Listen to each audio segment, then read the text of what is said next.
한 사람은 시차가 있고 한 사람은 시차가 없다는 거예요. 그 얘기는 뭐냐면 이거는 두 사람이 동시에 공격하는 건 아니라는 얘기예요.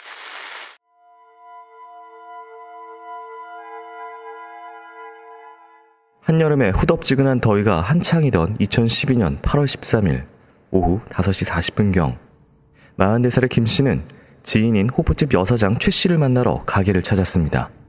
그날 오전부터 사장 최씨에게 전화를 했지만 연락이 닿지 않아 이상한 생각이 든 김씨는 호프집 오픈 시간인 6시를 20분 남겨두고 가게에 도착했습니다. 그런데 뭔가 이상했습니다. 오픈 준비가 한창이어야 할 호프집에 간판이며 가게불이 모두 꺼져 있었던 겁니다. 가게에 인기척이 없어서 아무도 없나 했는데 문을 열어보니까 쓱 열렸다는 거예요. 근데 문 열자마자 바닥에 피가 있지. 놀래서 들어가니까 주방에 사장이 죽어 있었다고 하더라고요. 큰 충격을 받은 김씨는 바로 경찰에 신고했고 형사들이 도착해본 사건 현장은 아수라장 그 자체였습니다. 쓰러져 있는 선풍기와 테이블 위아래에 깨져있는 맥주병 조각들, 바닥에 핏자국까지. 그 혈흔을 따라가자 55살의 호프집 여사장 최씨가 몸을 구부린 채 옆으로 누워있었습니다. 머리엔 맥주병으로 여러 번 맞은 듯 핏자국과 미세한 유리 조각이 있었고 목에는 칼로 깊이 찔린 상처가 2개가 있었습니다. 사인은 경부 자창으로 인한 사망. 그런데 형사들이 현장을 둘러보던 중 또 한 명의 사상자를 발견했습니다. 바로 호프집 맨 안쪽 4번 테이블 좌석에 한 여성이 쓰러져 있었던 겁니다. 의자에 한 분이 사망해 있었는데 사건 현장인 호프집 종업원 손 씨였습니다. 나이는 56살로 사장보다 1살이 많았고요. 머리에서 피가 많이 흘렀는데 둔기로 심하게 맞아서 두개골이 거의 함몰된 것처럼 보였습니다. 종업원 손 씨의 시신을 부검한 결과 방어흔이나 다른 상처 없이 두부 손상, 뇌찢김, 뇌멍, 머리뼈 골절 등 두부 손상으로 사망했다는 소견이 나왔습니다. 왜 범인은 손 씨의 머리만 집중 공격해 살해한 것일까? 사건 현장을 조사하던 중 7번 테이블 근처에서 헤드가 없는 골프채가 발견됐습니다. 골프채로 종업원의 머리를 수차례 내리친 것으로 보이는데 현장을 모두 뒤졌지만 골프채 헤드 부분은 없었습니다. 또 사장의 목을 찌른 것으로 추정되는 칼도 발견되지 않았습니다. 피해자들을 사망에 이르게 한 범행 도구를 챙겨간 범인. 그는 처음부터 살의를 품고 호프집에 들어왔던 것일까? 아니면 우발적인 범행이었던 것일까? 사장 최 씨의 시신이 발견된 주방과 마주보는 곳에 1번 테이블이 있었는데 그곳에 여러 개의 맥주병과 안주, 맥주컵 3개가 놓여 있었습니다. 그리고 테이블 위아래로 맥주병이 깨져 있었습니다. 1번 테이블에 앉아있다가 한 명은 주방에서 한 명은 가게 뒤쪽 좌석에서 발견된 상황. 그날 피바람을 몰고 온 불상의 범인을 찾기 위해 형사들이 움직이기 시작했습니다.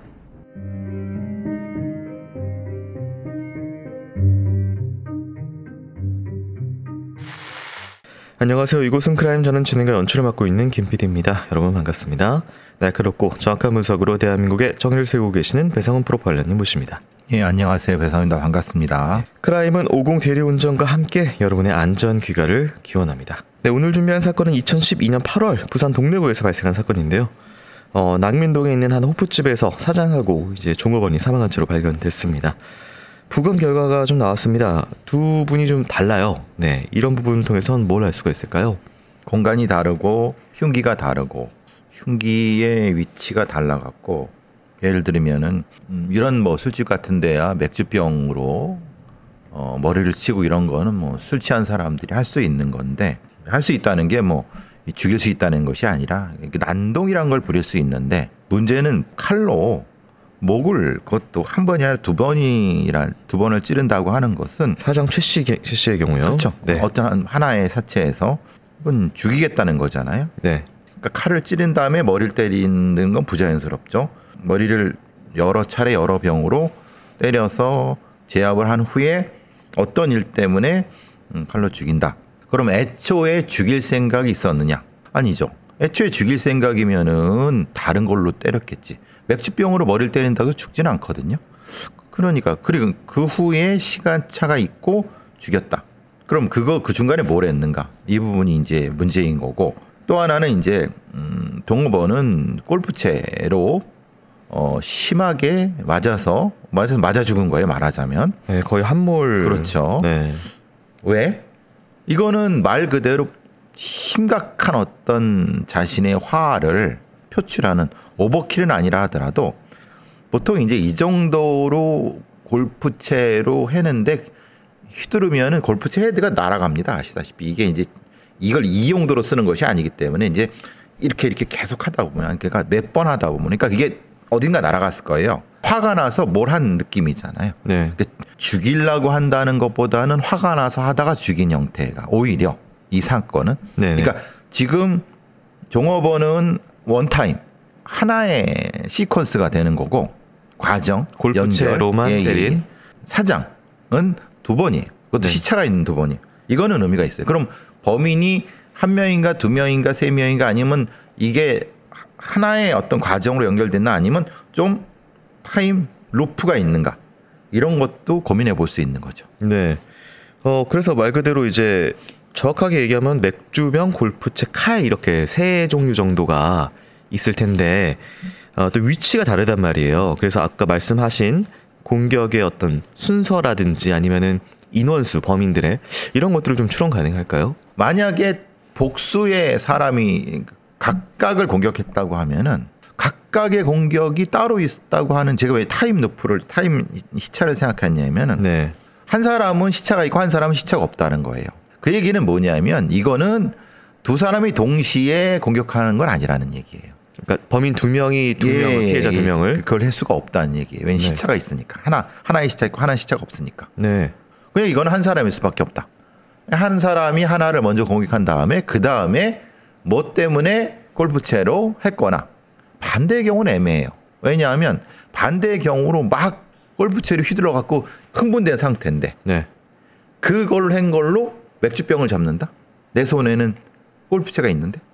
그러니까 이 상승은 있어도 뒤쪽으로의 네. 퇴보는 없는 거죠. 네. 그죠? 그러니까 맥주병으로 한 다음에 칼로 한 다음에 공격 반경이 큰 골프채로 하고 거기서 끝났어야 맞는 거지. 네. 그러니까 일단은 사장 최 씨 같은 경우에는 가게 안으로 들어가면 일단 바로 오른쪽에 주방에 옆으로 누워 있었는데 거기부터 먼저 1차가 시작이 되고 안쪽으로 들어간 4번 테이블 좌석에 종업원 손 씨가 있었는데 2차로 그쪽으로 골프채로 충격을 근데 했다. 종업원이 어떻게 있었을까? 숨어 있었을까? 숨어 있었을 수도 있죠. 종업원은 영업이 끝난 뒤에 좀 쉬고 있었는데 사장이 나머지 영업을 마무리하는 과정에서 했거나 그러니까 종업원은 쉬고 있었을 수도 있고 뭐 화장실에 갔을 수도 있고 그런데 그 후에 발견했을 수도 있고 이렇게 되는 것이 맞죠. 보통은 거꾸로는 아니죠. 이런 작은 데는 사장이 대부분 하지 종업원은 시킨 일만 하는 거니까 있는지를 모르고 아니면 있어도 뭔가 이 시야에 없는 상태에서 갑자기 나타나갖고 네. 이랬을 수 있다. 아 그럼 당혹함에 있어서 흥분해가지고 머리를 골프채로 그 종업원을 당혹함일 수도 있고 도망갔을 수도 있고. 근데 이것도 좀 관련이 있을까요? 1번 테이블 쪽에 이제 맥주병 깨진 것도 있었는데 여기 맥주잔이 3개가 있었다. 근데 지금 이제 앞서서 말씀하신 어떤 그런 시퀀스들이 뭔가 갑자기 어떤 사건들이 터지는 느낌이어서 그러니까 누군가 먹고 있었다. 네. 마시고 있었다. 근데 그 과정에서 누구 왔다 갔다 하고 뭐 이렇게 하고 거기서 몸싸움이 있고 아니면 티격태격하고 그런 과정에서 뭔가 벌어졌다. 그럼 주 무대는 거기죠. 그럼 손님 중에 한 명 그렇죠. 이건 손님 중에 한 명인 게 맞겠죠.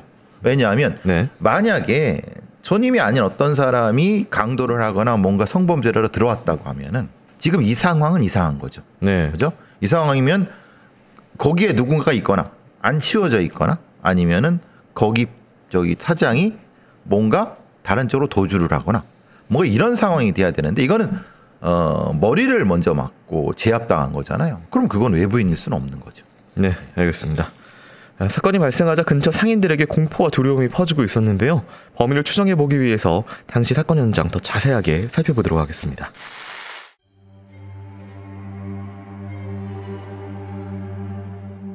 사건이 발생한 호프집은 대로변에 있는 5층짜리 상가 건물에 있었습니다. 건물 1층에는 부동산이 있었고 2층엔 호프집, 3층엔 사무실, 4층엔 기원이 있었으며 5층엔 건물주가 살고 있었습니다. 호프집 사장 최 씨는 사건 발생 3년 전부터 가게를 운영하고 있었고 종업원 손 씨 역시 3년 가까이 호프집에서 일했습니다. 혹시 사건 발생 당시 목격자가 있진 않을까?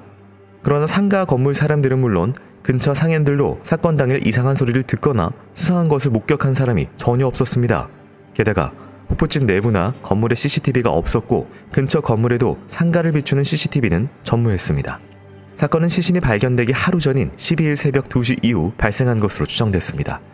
경찰에 신고했던 지인 김 씨가 신고 전날인 12일 새벽 2시까지 최 씨의 호프집에서 술을 마시고 집으로 귀가했다고 진술했습니다. 김 씨가 호프집을 나서고 약 5시간 뒤인 오전 7시경 건물 5층에 거주하던 건물주는 건물 청소를 하면서 호프집의 불이 꺼져 있는 걸 봤다고 진술했습니다. 경찰은 정확한 범행 시간을 알기 위해 사장 최 씨의 휴대전화 이용 내역을 살펴봤습니다. 김 씨가 나가고 약 30분 뒤인 새벽 2시 30분경에 사장 최 씨와 근처에 사는 단골이 통화를 한 기록이 있었고 새벽 3시 51분에 지인이랑 통화를 한 뒤에 새벽 5시 19분에 전화기가 꺼졌습니다. 사장 최 씨가 새벽 4시경까지는 살아있었지만 5시 19분 전 변고가 생긴 것으로 보이는 상황. 새벽 4시 이후 손님을 받았다면 최 씨의 성향상 단골 손님이었을 가능성이 높았습니다. 그렇다면 현장은 어떤 말을 하고 있을까? 최 씨의 호프집은 위가 뚫린 칸막이에 8개의 테이블이 있는 구조였습니다. 가게 문을 열고 들어가면 바로 왼쪽에 1번부터 4번 테이블까지 나란히 있었는데 1번 테이블 맞은편이 주방, 그 안에 내실이 있었습니다. 그런데 손님의 흔적이 있던 1번 테이블에서 주방까지 질질 끌려간 혈흔이 있었고 홀과 주방에 붙어있던 내실 안까지 같은 문양의 피 묻은 족적이 여러 개 발견됐습니다. 그 외에 현장에서 장가푼이 발견됐지만 지문은 전혀 없었고 심지어 깨진 맥주병의 조각까지 닦은 흔적이 있었습니다. 과수팀은 범인의 DNA를 찾기 위해 골프채와 화장실에 있던 피 묻은 수건 그리고 1번 테이블 재떨이 속에 있던 젖은 담배꽁초 2개를 국것으로 보냈습니다. 좀 이상한 점이 있었는데 1번 테이블 옆 바닥에 여성용 니트 후드티가 떨어져 있었습니다. 사이즈로 봐서 사장 최 씨의 것으로 보였는데 당시 최 씨는 옷을 모두 입고 있었습니다. 겉옷까지 모두 입고 있던 최 씨의 후드티가 왜 바닥에 떨어져 있었던 것일까? 후드티에서는 미세한 혈흔이 여럿 발견됐는데 다행히 라벨 쪽에서 검사 가능한 양의 혈흔이 나왔습니다. 그런데 사망한 종업원 손 씨는 최 씨와 달리 상의는 입고 있었지만 하의는 속옷만 입은 상태로 입고 있던 바지 혹은 치마가 사라지고 없었습니다.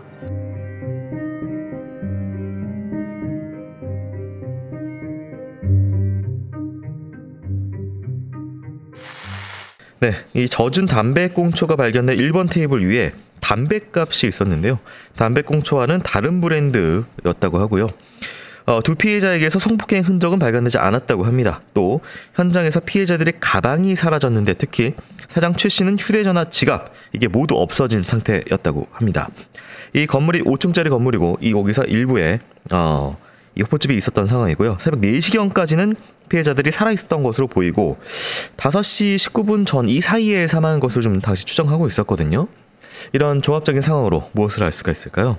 영업을 늦게까지 하신 거고 2시에는 명확히 누가 있었는지는 아는 거고 그럼 이제 이런 데 같은 경우는 뭐 늦게까지 2차나 3차로 오는 이제 손님들이 있으니까 근데 이제 대규모로 상시적으로 받는 것 같지는 않아요. 네.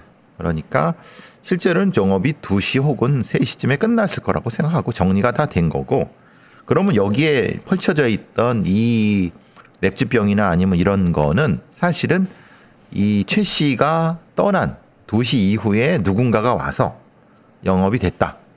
단골인 김 씨 나갔던 네, 김 씨가 나갔던. 네. 그러니까 그때 먹었던 사람이 범인이겠죠.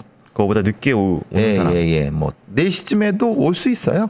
왜냐면 동네 가게 장사라고 하면은 네. 뭐 다른 데서 먹고 뭐 이렇게 와서 한 달만 더 해자라고 하면은 귀찮아도 말 그대로 저기 단골 뭐 이렇게 할 수는 있죠.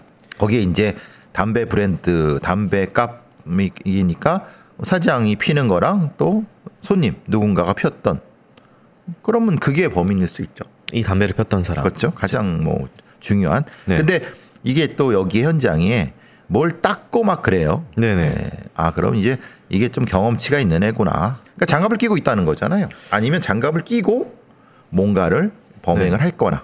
이게 근데 흥분한 상황일 텐데 장갑을 꼈다라는 게 이게 손님으로 왔었다면은 조금 이게 뭐 준비를 해서 들어온 게 아닌 이상 장갑을 아니 그렇지 않을 수도 있죠. 왜냐하면은 술을 마시다가 뭔가 뭐 감정이 엇그러져 갖고 뭔가 이제 뭐 티각해다가 그래서 저거 한번 손을 혼 좀 내줄까라고 하면은 그때 이제 주머니에 있던 장갑 같은 거라든가 이런 거를 네. 뭐 이렇게 끼고 했을 수 있죠. 그거는. 뭐 관련된 일을 해서 장갑을 그렇죠. 가지고 다니는 사람이나 아니면 뭐 여기 그 가게에 장갑이 있을 수도 있죠. 주방에 있을 수도 있으니까. 네. 더 단골이니까 네. 하다 보면 뭐 화장실도 있을 수 있으니까 네. 그런 거는 뭐 별 문제는 없는 것 같아요. 여쭤보는 이유는 이 골프채 헤드가 사라졌고요. 호프집 안에 CCTV가 있었는데 이게 모형 CCTV였는데 그것까지 일단 떼어가는 모습 그리고 병조각까지 닫고 이게 범죄의 어떤 경력이나 그렇죠. 경험치가 근데 조금 적죠. 네. 범죄 예방용 모형 CCTV를 왜 떼가요? 일단 뭐 눈에 보여서 그렇죠. 다급해서. 그러니까 이제 네. 잘 몰랐던 거지. 네. 저게 진짜인지 알고. 근데 생각해 보시면 아니 CCTV를 왜 떼어가요? 카드를 떼어가야지. 그렇죠. 그렇죠? 만약에 그 범행 도구를 가져가려 했으면 골프채와 헤드 두 개 다 가져가는 게 낫죠. 아니 골프채는 놓고 헤드만 가져가면은 그게 뭐가 증거가 인멸이 되나요? 뭐 헤드에 뭔가 묻었다고 본인이 범인이 판단을 그러니까 네. 약간 좀 미련한 거죠. 네. 그러니까 조금 뭔가 알아도 조금 어설피하는 사람인 거죠. 네. 또 한 가지는 이제 그 최 씨, 사장 최 씨를 1번 테이블 그 맥주잔 3개 있는 곳에서 바로 맞은편에 있는 주방까지 끌고 간 바닥에 끌린 혀는 끌고 네. 가서 뭐 그러면 왜 끌고 갔을까? 그건 뭐 사실 1번 테이블과 주방에 무슨 차이가 있지? 1번 테이블은 약간 공개되고 주방은 좀 약간 좀 폐쇄된데 근데 주방도 사실은 뭐 문으로 닫혀지거나 이런 것도 아닌데. 네. 근데 어떤 범죄의 감정상 자기가 범행을 한 후에 이게 눈에 보이니까 자기도 모르게 이걸 은폐해야 되겠다 싶어서 사체를 안으로 넣었을 수 있겠다. 아니면은 뭔가 이 주방에는 수도 시설 같은 거 있으니까 증거를 씻어내려고 그랬을 수도 있겠다. 뭐 이동한 건 어차피 그런 이유 같고. 네. 근데 그 과정에서 이제 종업원에 대한 범행이 이루어질 수도 있겠다. 네. 뭐 그러면 이제 설명이 되는 거, 시차가 설명이 되는 거죠. 네. 이 종업원 손 씨 같은 경우에는 바지가 이제 그러니까 바지인지 치마인지 모르지만 네, 이런 부분이 하나 있었고 성폭행 흔적은 일단은 발견은 안 됐습니다. 또 사장 같은 경우에는 이제 후드티 같은 게 벗겨졌는지 이게 테이블 옆에서 발견된. 근데 부분. 이제 네. 사장은 옷을 다 입고 있는 거죠. 네. 후드티는 말 그대로 거기에 예비로 어디 놓이는 것. 뭐 출퇴근할 때 입는. 그렇죠. 네. 예. 아니면 뭔가는. 그러니까 그 후드티가 떨어져 있는 거는 뭔가 범인이 뭐 피를 닦는다든가 뭔가 범행을 하다가 떨어졌을 수 있다. 그렇게 보면은 네. 종업원의 이 상황 속옷만 입은 상태로는 좀 애매한데. 그 속옷까지 벗겼으면 뭐 확실하게 좀 뭔가 추정할 수 있을 텐데. 그죠. 참고로 이제 사장 최 씨는 덩치가 좀 작은 편이었고요. 종업원 송 씨 같은 경우는 160cm, 77kg으로 덩치가 좀 큰 편이었다라고 합니다. 자, 그렇다면 당시 어떤 사람들이 용의선상에 올랐는지 한번 살펴보도록 하겠습니다.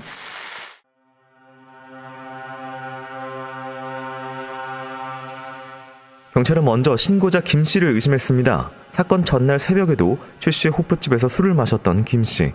그는 최 씨의 지인이기에 당연히 최 씨와 더 오래 술을 마실 수 있었을 것입니다. 그러나 김 씨는 알리바이가 빨리 확인돼 용의선상에서 벗어날 수 있었습니다. 이후 경찰은 피해자 최 씨의 휴대전화로 통화를 한 241명의 명단을 확보하고 이 중 6개월 동안 전화통화를 자주 한 단골들의 목록을 뽑았습니다. 또 호프집에서 손님들이 사용한 지 6개월치 카드 내역을 살펴보자 용의자로 보이는 몇 사람이 있었습니다. 지인 김 씨가 호프집을 나서고 30분 뒤에 사장 최 씨랑 통화를 한 단골 손님이 있잖아요. 그 사람이 사건 현장에서 걸어서 약 15분 정도밖에 되지 않는 가까운 곳에 살고 있었습니다. 단골 손님은 50대 남성으로 당시 일용직으로 일하던 한 씨였습니다. 사건 당일 한 씨는 다른 주점에서 1차로 술을 마시고 최 씨와 통화를 한 뒤 새벽 2시 50분경 최 씨의 호프집에 들러 약 1시간 동안 술을 마시고 집으로 가서 잤다고 했습니다. 그러면서 이런 말을 덧붙였습니다. 내가 나가면서 보니까 40대로 보이는 남자가 가게를 들어오더라고. 보니까 얼굴이 낯이 익어. 뭐 근처 주점 사장 같았어. 하지만 한 씨가 말한 40대 남성은 누군지 확인이 안 됐습니다. 경찰은 한 씨의 알리바이를 조사하던 중 수상한 점을 발견했습니다. 사건 당일 새벽 4시 20분경 집에 귀가했다는 한 씨. 그런데 15분 뒤 다시 집 밖으로 나와 어딘가로 향하는 한 씨의 모습이 근처 CCTV에 찍혀 있었습니다. 경찰이 이를 지적하자 한 씨는 뒤늦게 자신이 착각했다며 그날 사건이 난 호프집이 아닌 다른 주점에서 새벽 1시부터 새벽 4시까지 여사장과 술을 마셨다고 진술했습니다. 그리고 여사장이 한 씨의 알리바이를 확인해줬습니다. 하지만 경찰은 의심을 거둘 수 없었습니다. 한 씨의 주변을 탐문한 결과 한 씨를 아는 사람들은 모두 그의 이름을 듣자 혀를 끌끌 찼습니다. 한 씨가 술만 마시면 술병을 깨면 난동을 부린다고 유명하더라고요. 술을 마시면 평소 술병을 깨는 한 씨의 이런 습관이 사건 현장에서 맥주병을 깬 것으로 나타난 건 아닐까. 그런데 또 다른 용의자들도 있었습니다. 피해자 최 씨는 평소 호프집 손님들에게 외상을 주기도 해 외상값 때문에 얼굴을 붉히면서 싸운 사람이 꽤 있었습니다. 또 피해자들의 가장 가까웠던 남성들도 용의선상에 올랐습니다. 당시 최 씨는 몇 년 전 남편과 이혼을 했지만 이혼한 남편과 동거를 하던 중이었습니다. 또 종업원 손 씨는 이혼을 한 후 전 남편과 전혀 연락을 하지 않고 지냈지만 혹시 금전적인 문제 때문에 전 남편들이 범행을 저질렀을 가능성도 배제할 수 없었습니다. 하지만 두 피해자 모두 보험 등 전 남편과 금전 관계에 문제가 없었던 상황. 그렇다면 단골 손님이었던 한 씨, 그리고 외상값 때문에 평소 사장 최 씨에게 앙심을 품고 있던 손님 중 사건에 범인이 있었던 건 아닐까.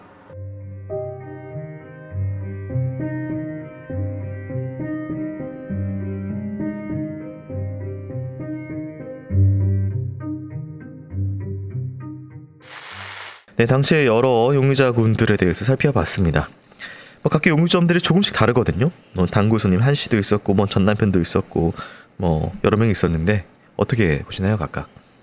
일단은 구분을 해야죠. 그러니까 이제 전 남편이라고 하는 이제 감정적으로 연결이 돼 있는 사람인지 아닌지를 범행 현장 스케치를 통해서, 그러면 이제 그 전 남편이라는 사람이 소위 말한 이렇게 하면 술 먹다가 이제 가정 폭력 같은 거잖아요. 이런.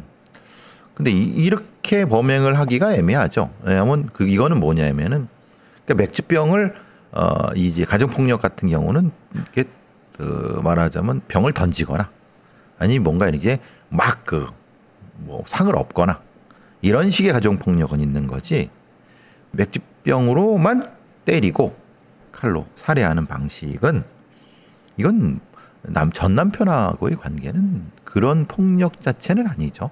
그러니까 이 맥주병으로 집어서 머리를 타격한 것은 좀 뭔가 노린. 그렇죠. 예. 그러니까 네. 화가 나서 뭔가를 한 것이 아니고, 네. 만약에 이혼한 남편이 와서 그 짓을 하면은, 짓을 할 생각으로 왔다고 하면은, 네. 여기 종업원이 있는 거 알잖아요. 네. 그럼 그 부분에 대한 조치를 먼저 했겠죠. 그럴 생각이었다고 하면. 혼자 있을 때 공격하거나 아니면 다른. 그렇죠. 네. 그리고 공격을 했다 하더라도 병으로 뭘 그렇게 해요. 다른 걸 하겠지. 네. 그러니까 물론 그럴 수 있죠. 하다가 화가 났다고 하죠. 화가 났다고 하지만은 여기는 뭔가 작정하고 온 거잖아요. 그러니까 그런 부분에서는 이거는 이렇게 이 결혼과 인척과 관련된 그런 감정선하고는 벗어난다. 네, 다른 현장이다. 그러면 이제 주로 손님 관련된 네. 두 사람을 찾는 게 낫겠죠. 여기 말하는 한 씨라든가 아니면 단골들. 그러면 접근성이 가장 좋은 사람을 찾는 게 제일 좋죠. 네. 그죠? 그러면 2시부터 5시, 6시까지 접근할 수 있는 사람들 중에 어떤 이런 비슷한 형태의 범죄를 할 수 있는 네. 경험치가 있는 이렇게 찾으면 되죠. 근데 지금 이제 현장이 아까 말씀하신 대로 뭔가 경험은 있지만 어설프죠. 네. 전과나 아니면 어떤 그 강도 강간 살인 등의 어떤 카테고리의 경험이 어느 쪽을 좀 살펴보는 게. 이건 그냥 폭력이죠, 폭력. 네. 강도 강간이라든가 이제 그런 거는 이렇게 하면 이건 너무 허술하니까. 네. 초범적인 폭력. 네. 그러니까 이제 미성년 폭력 같은. 그러니까 이런 쪽에 가까운 폭력이잖아요.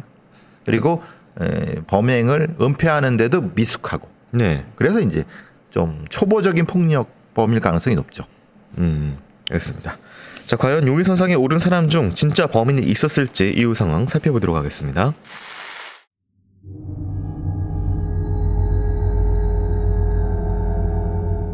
경찰이 용의자들을 조사하던 중 국과수에 보냈던 증거물에서 중요한 단서가 발견됐습니다. 젖어있던 담배꽁초의 필터와 피해자 최 씨의 후드티 라벨 부분에서 동일한 남성의 DNA가 발견됐던 것입니다. 경찰은 용의선상에 올라있던 한 씨를 비롯해 다른 용의자들의 DNA와 담배꽁초의 DNA를 비교했지만 안타깝게도 일치하는 사람이 없었습니다. 특히 가장 유력해 보였던 한 씨의 경우 그의 알리바이를 확인해줬던 주점 여사장이 거짓말 탐지기 검사를 통과하며 한 씨는 용의선상에서 배제됐습니다. 이제 다른 용의자를 찾지 못하면 사건이 미궁에 빠지는 상황. 경찰은 6개월 안에 호프집에 자주 왔으며 사장 최 씨와 연락을 했던 다른 단골 손님들을 찾아 탐문에 들어갔습니다. 단골 손님들을 찾아가 호프집에 방문했던 날짜와 카드 사용 내역을 비교하고 DNA 채취까지 했는데 그 중에 수상한 남성이 있었습니다. 강력계 형사들의 내의다망에 들어온 사람은 43살의 이 씨로 지인들은 그가 건축 설계사로 일하고 있다고 진술했습니다. 그러나 조사 결과 이 씨는 일용직으로 일하고 있었고 사건 발생 4개월 전부터 최 씨의 호프집 근처 고시원에 이사와 살고 있었습니다. 이 씨는 최 씨의 호프집에 10번 정도 방문한 단골 손님으로 경찰이 언제 마지막으로 최 씨의 호프집에 갔는지를 묻자 2달 전에 갔었다 라고 대답했습니다. 그러면서 DNA 채취도 순순히 따랐습니다. 그런데 다음날 이 씨는 사건 담당 형사에게 전화를 걸어왔습니다. 제가 잊고 있었는데 8월 10일쯤에 그 호프집에 갔었습니다. 갑자기 말이 바뀐 이 씨, 그 이유는 국과수의 검사 결과로 밝혀졌습니다. 증거물인 담배꽁초와 후드 티셔츠에서 발견된 남성의 DNA와 이 씨의 DNA가 일치했던 것입니다. 또 이 씨가 살던 고시원에서 피해자들의 피 묻은 옷과 신발이 발견되면서 이 씨는 범행을 인정했습니다. 사건 발생 10일 만에 체포된 부산 동네 호프집 살인사건의 범인 이 씨. 이 씨는 체포 직후 범행 동기에 대해 이렇게 얘기했습니다. 최 사장하고 둘이 술을 마시다가 소변이 마려워갖고 화장실 갔다 왔는데 최 사장이 자고 있는 겁니다. 손님이 있는데 잠을 자는 게 말이 됩니까? 저를 무시한다고 생각해서 순간 너무 화가 났습니다. 단지 이 이유로 두 사람을 끔찍히 살해했던 것일까? 그러나 체포 후 정식 조사에 들어가자 사건의 진실이 조금씩 드러났습니다. 이 씨의 경찰 1차 조사 진술입니다. 성폭행하려고 한 건 아닙니다. 정말입니다. 그날 술을 마실 때도 서로 끌어안고 키스도 하고 그랬습니다. 그래서 최 사장이 잠들었을 때 가슴을 좀 만졌는데 너무 화를 내서. 근데 정말 성폭행하려고 하진 않았습니다. 이 씨는 사건 발생 며칠 전 피해자 최 씨와 성관계를 맺은 적이 있다고 주장했습니다. 그러면서 사건 당일 다른 단골 주점에 가서 여 사장에 의해 성관계를 제안했지만 거절당해 호프집 최 사장이 생각났다고 했습니다.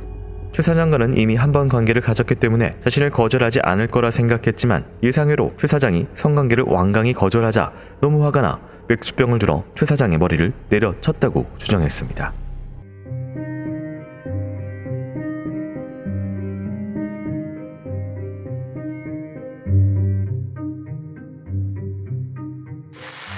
DNA 결과 이 씨라는 인물로 일용직 인물로 밝혀졌고요. 그다음에 자신을 무시해서라고 얘기를 했다가 또 성관계 이야기로 또 바뀝니다. 네, 어떻게 보실까요? 어쨌든 되게 다행인 거는 물에 젖은 담배꽁초에서 DNA를 추출한 것도 네. 사실은 꽤 괜찮은 2012년 기준으로 꽤 괜찮은 기술입니다. 물에 젖으면은 좀 채취가 어렵나요? 아니 물에 젖으면 당연히 희석이 되니까 나오겠죠. 네. 근데 네. 이제 필터 안쪽에서 아마 거기 있었던 것 같아요. 이게 끼어 있는 형태였을 것 같아요. 네. 어쨌든 그런 과정을 하니까 상당히 노력을 그건 이제 굉장히 이게 없었으면 사실 못 잡았죠. 네. 그런 부분이 있었고 그러니까 그 부분이기 때문에 그 사람이 거기 있었던 건 맞는 거예요. 그죠? 그건 빼박이고 그럼 왜 거기 있었느냐? 이 사람은 그런 얘기를 하잖아요. 피해자랑 성관계를 맺은 적이 있다고 그러잖아요. 네. 그걸 누가 증명해요? 본인 진술이죠. 본인이죠. 네. 근데 이거는 죽은 사람은 할 말이 없는 말할 수 없으니까 네. 이건 순전히 자기 얘기일 수 있어요. 그러면은 아니 이거잖아요. 단골 손님하고도 성관계를 가질 수 있는 여사장이란 얘기잖아요. 최 씨가요? 예. 그럼 이제 그건 소위 말하는 피해자를 모욕하는 거죠. 이 범인이 그때도 찝쩍거렸다가 근데 안 했는데 다음에 또 찝쩍거렸다가 그랬을 수 있다는 거예요. 네. 그러니까 이제 그게 다르다는 거죠. 그러면 일단은 1심 판결문에 본인이 이제 범행 내용을 진술한 부분을 좀 살펴보도록 하겠습니다.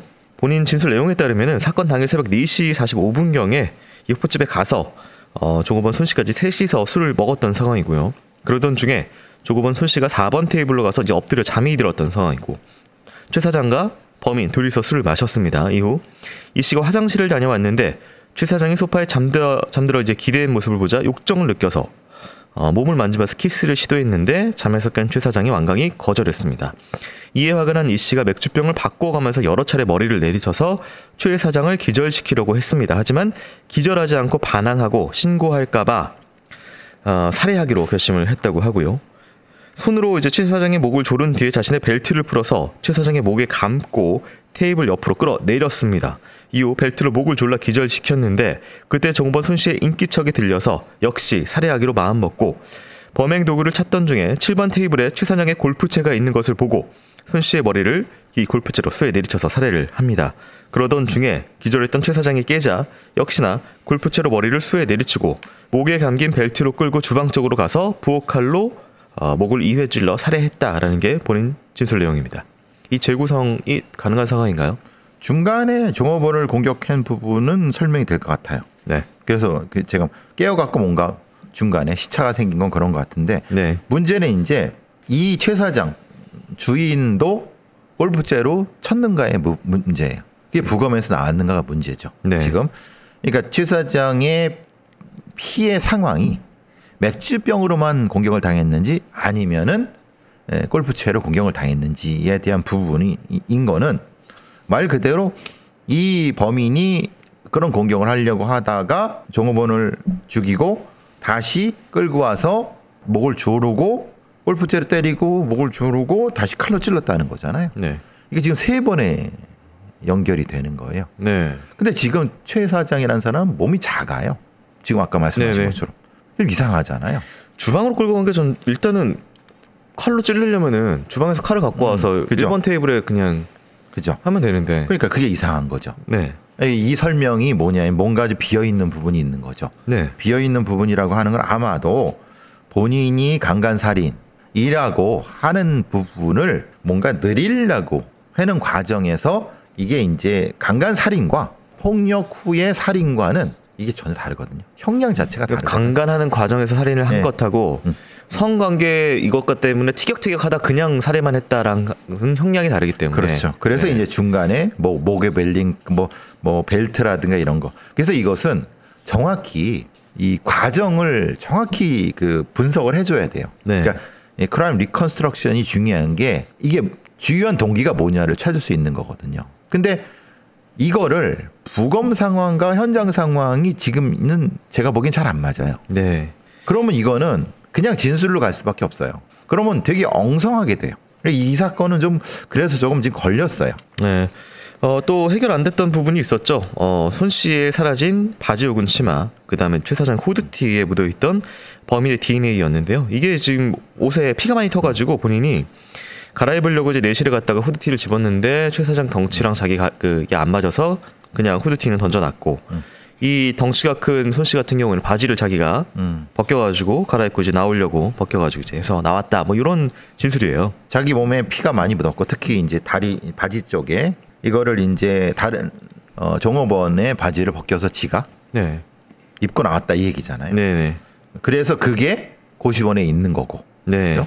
고시원에서 이제 훔쳤던 피해자들의 가방, 뭐 이런 물수건 이런 것들이 다 나왔다고 합니다. 그러니까 그러면은 왜 피해자의 가방과 뭐 지문을 지우고 이게 그러니까 제가 왜 엉성하다고 하는 거는 범행 도구도 애매하고 지문도 네. 뭐 다 지우긴 지웠지만은 아니 뭐 그 담배꽁초 다 수거해 오지. 네. 안 그랬습니까? 그리고 시간도 있는데 말 그대로라면은 그 화장실에 있는 락스라든가 아니면 그 없앨 수 있는 걸 쭉 뿌리거나 아니면 불을 지르거나 이게 저는 그런 생각이 들었어요. 혹시 그러면 이게 다른 공범이 있었나? 근데 그러기에는 과정이 이게 붙지는 않아요. 네. 그래서 다른 공범까지는 아니고 자기가 생각했던 범죄 은폐 계획이 어긋나니까 그거를 얘기하다 보니까 좀 꼬인 것 같다는 생각이 들어요. 참고로 이제 이 씨 같은 경우에는요, 사건 9년 전에 이혼하고 아내가 자녀를 키우면서 가족까지 멀어지게 됐다고 하고요. 당시 고시원에 혼자 살았는데 이때 의지하고 있던 유일한 가족이 자기 친누나였다고 합니다. 근데 사건 발생 얼마 전에 이 누나가 이제 병으로 세상을 떠났고요.